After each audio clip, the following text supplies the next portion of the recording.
안녕하세요. 저는 그 요들을 가지고 환자를 치료하는 것을 한지 만 7년 정도 된 것 같습니다. 그리고 제가 낸 책의 뒷부분에 보면 그 방사능의 위험성과 어떻게 그걸 안전하게 좀 우리가 예방할 수 있냐 하는 내용이 담겨 있는데요.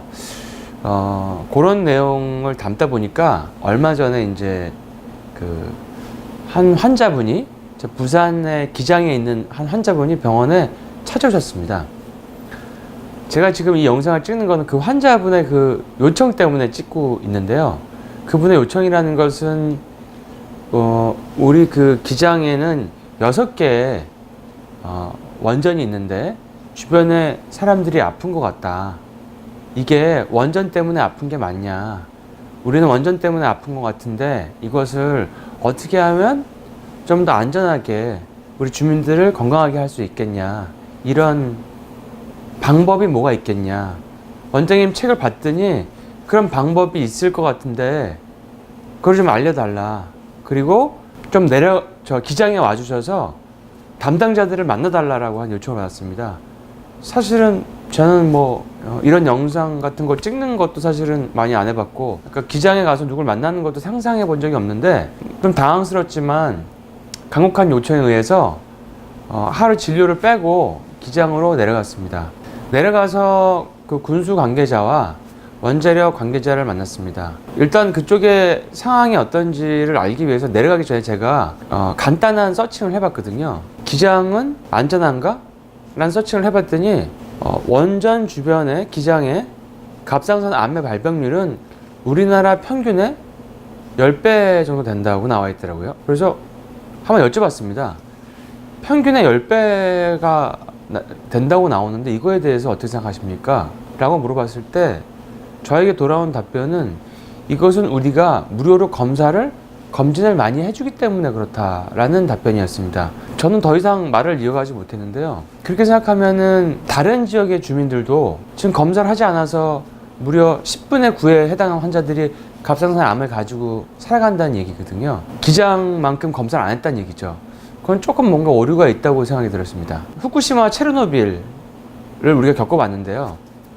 그래서 요즘에 이제 원전에 대한 얘기가 많이 나오고 있는데, 쉽게 알아보면 체르노빌 때는 체르노빌 사태가 터지고 나서 5년 후에 갑상선 암이 70배가 증가했습니다. 그리고 백혈병도 증가했고 그 외에 여러 가지 다른 암들도 증가 추세를 보였습니다. 그게 단지 그 지역만 그런 게 아니라 그 주변도 그랬거든요.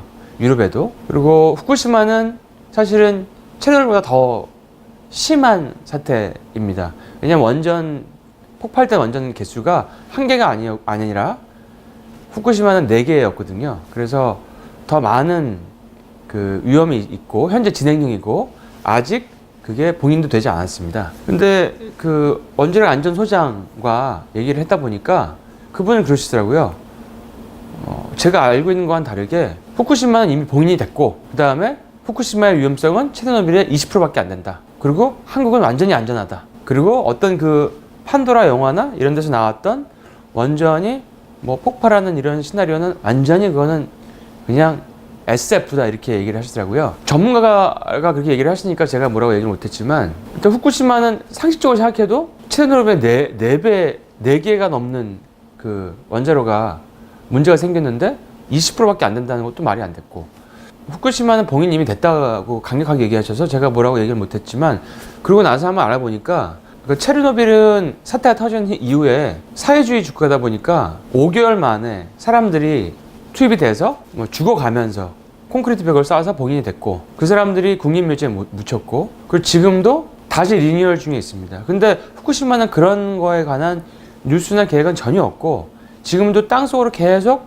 원전이 스며들고 있고 봉인 계획도 없고, 최근에 제가 본 진행상을 보니까 지금까지는 로봇도 들어가면 로봇가 녹아가지고 진입 불가됐고, 어떤 동물이나 이런 생명체가 가면은 바로 문제가 생기고, 최근에야 로봇가 하나 들어가서 보다가 좀 정지가 됐고, 거기서 나오는 원전 그 폐기물을 바다에다가 버릴 수밖에 없다는 그 원전 관계자의 그런 말들이 뉴스에 나오고, 이렇게 계획을 이제 좀 세워갈 수 있다. 근데 아직 언제까지 봉인될 수 있을지 모른다.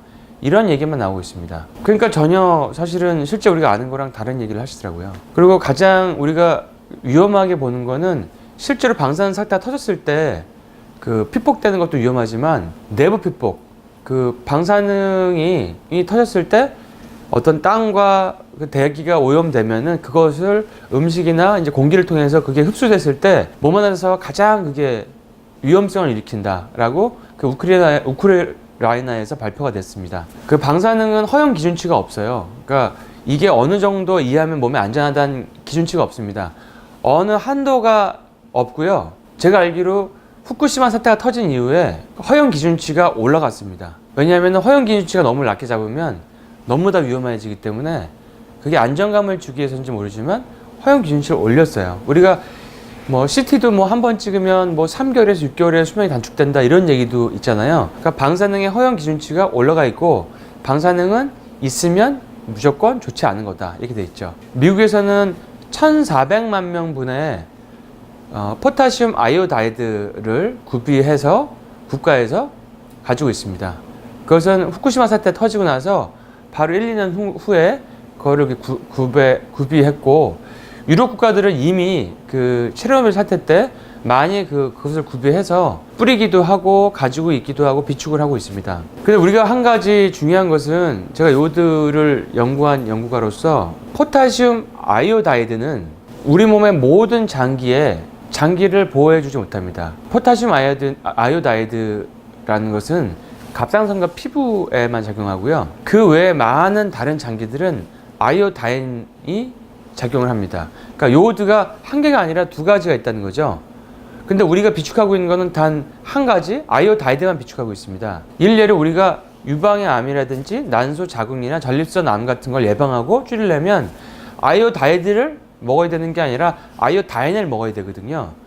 근데 우리 몸에 원전이 터졌을 때 아니면 원전 주변에 있는 지역에 다른 지역보다 원전이 방사능이 많을 때 그게 아이오다이드만 먹어도 다른 장기들은 건강하지 못할 텐데 아이오다이드를 먹은 것도 아니고 비축만 해놓고 이건 마치 뭐 굴비를 보고 밥 먹는 거랑 똑같은 거죠.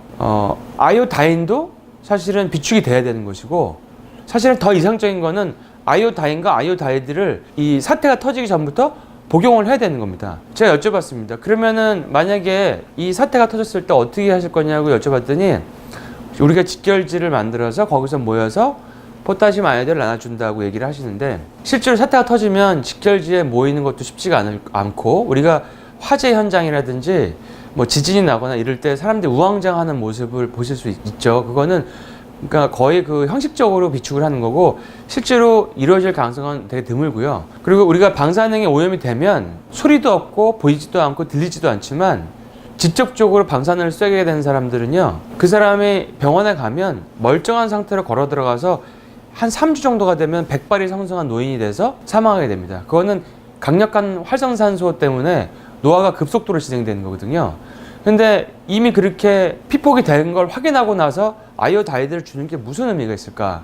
그런 생각이 들었죠. 사실 기장 관계자분들에게 말씀드렸습니다. 제가 의사로서 생각하기에는 가장 이상적인 방법은 평상시에 아이오다이드와 아이오다인 두 가지가 다 들어가 있는 요오드를 안전한 용량 한 3mg 정도죠. RDA라고 하는 최소 복용량은 150 마이크로그램, 미리그램 따지면 0.15mg인데요. 그거는 너무나 낮은 용량이고 미역국 한 그릇에 1.5mg 이상 있거든요. 그러니까 미역국 한 그릇의 10분의 1만 우리가 하루의 필요량이라고 지금 정해져 있는 거거든요. 이건 사실 좀 넌센스입니다.